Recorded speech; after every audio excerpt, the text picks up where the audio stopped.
नमस्कार बंधुरा सोनू रान्नाघरे आपनादेर सबाइके स्वागत जानाई। आमी आजके रुई माछेर दुधली बानाচ্ছি। आमी एखाने 6 टुकरो रुई माछ नुन और हलुद माखिए भेजे निয়েছি। एखाने कड़ाईते जे तेलटा छिलो तेलटाके आमी नामिয়ে रेखे दिয়েছি। एबार এই कड़ाईते आमी अल्प एकटुखानी तेल देব। तेल गरम হয়ে গেছে, তেলে দিচ্ছি একটুখানি কালো জিরে। এবার একটা তেজপাতা দিয়ে দিলাম। এবার একটা শুকনো লঙ্কা ফাটিয়ে দিয়ে দিলাম। এবার এখানে আমি একটা টমেটো কেটে নিয়েছি, টমেটোটা দিয়ে দেব। এই যে টমেটোটা দিয়ে দিলাম। টমেটোটা একটু সিদ্ধ হবে বলে একটুখানি নুন আমি দিয়ে দিলাম। এটা দেশি টমেটো ছিল, ওই জন্য এটা পুরো এই যে গলে গেছে। হ্যাঁ, এবার এই টমেটোটা একটুখানি তেলটা ছাড়লে তেলে দেব একটুখানি সর্ষে বাটা আর আদা বাটা। এবার আমি এটা দিয়ে দিচ্ছি সর্ষে বাটা আর আদা বাটা একসাথে রেখেছিলাম, দিয়ে দিলাম। এবার এটাকে ভালো করে আমি মিশিয়ে নেব। এবার আমি মিশিয়ে নিয়েছি। এবার এতে দেব নুন হলুদ, দিচ্ছি 1 চামচ নুন, দিচ্ছি হলুদ, দিয়ে একটু ভালো করে মিশিয়ে নিচ্ছি। এবার দিচ্ছি 1 চামচ লঙ্কার গুঁড়ো, এবার দিচ্ছি 1 চামচ জিরার গুঁড়ো, দিয়ে এবার ভালো করে মিশিয়ে নিচ্ছি আমি।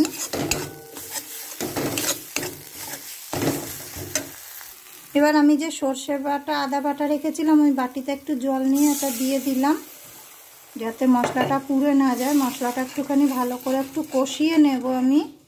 এটা হয়ে গেছে। এবার এতে আমি এখানে 1.5 কাপ মতো নারকেলের দুধ নিয়েছি। এটা আমি এতে আস্তে আস্তে মেশাবো। এবার এই যে প্রথমে একটুখানি দিয়েছি, ভালো করে মিশিয়ে নিচ্ছি আমি। আবারও আরেকটুখানি দিয়ে আমি ভালো করে মিশিয়ে নিচ্ছি। এই যে আমি এতে নারকেলের দুধ দিয়েছি, দুধটা খুব ঘন ছিল, ওর জন্য আমি একটুখানি জল এতে মিশিয়ে দিয়েছি। এবার এটাকে ঢেকে দেব ফুটার জন্য। এই যে আমি ঢেকে দিলাম। এবার আমি এটা খুলে দেখে নেব। এটা ফুটে উঠেছে, আমি এর মধ্যে মাছগুলো দিয়ে দেব।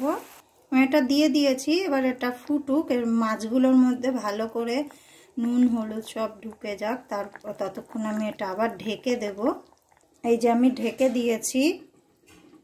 এবার আমি ঢাকনাটা তুলে দেখে নেব কতটা হয়েছে।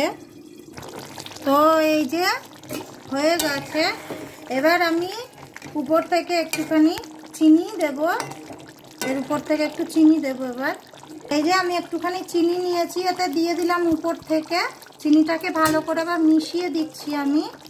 এবার আমি এই যে একটুখানি মৌরি গুঁড়ো করে নিয়েছি, শুকনো কড়াইতে দিয়ে একটুখানি গুঁড়ো করে নিয়েছি। মৌরিটাকে এতে এর সাথে মিশিয়ে দিচ্ছি।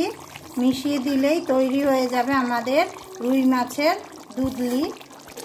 তো আমি এবার এই যে গ্যাস বন্ধ করে দিচ্ছি। আমাদের রুই মাছের দুধলি একদম রেডি বন্ধুরা। আমি গরম গরম ভাতের সাথে এটাকে সার্ভ করব। তো আমি এবার এটা নামিয়ে নিচ্ছি। তো বন্ধুরা এই যে আমি নামিয়ে নিয়েছি, এটা আমি গরম গরম ভাতের সাথে পরিবেশন করব। তো বন্ধুরা ভিডিওটি যদি ভালো লাগে তাহলে লাইক করবে, সাবস্ক্রাইব করবে, আর যদি আমাদের অন্য ভিডিও দেখতে চান তো সাবস্ক্রাইব একদম প্লিজ করবেন বন্ধুরা। তো দেখা হবে আবার নেক্সট ভিডিওতে। বাই। ততক্ষণ আপনারা সবাই সুস্থ থাকবেন, ভালো থাকবেন, আর আমাদের চ্যানেল সাবস্ক্রাইব করবে অবশ্যই করে রান্নাঘর। আর এইরকম নিত্য নতুন রেসিপি পেতে কিন্তু সাবস্ক্রাইব করতেই হবে। আমি কিন্তু বারবার বলছি বন্ধুরা, আপনারা কিন্তু আমার চ্যানেল সাবস্ক্রাইব করছেন না, আর কমেন্টও করছেন না।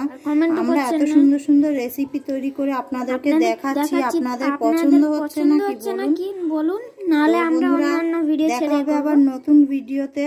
ততক্ষণ আপনারা সবাই সুস্থ থাকবেন, ভালো থাকবেন। ওকে বন্ধুরা, বাই।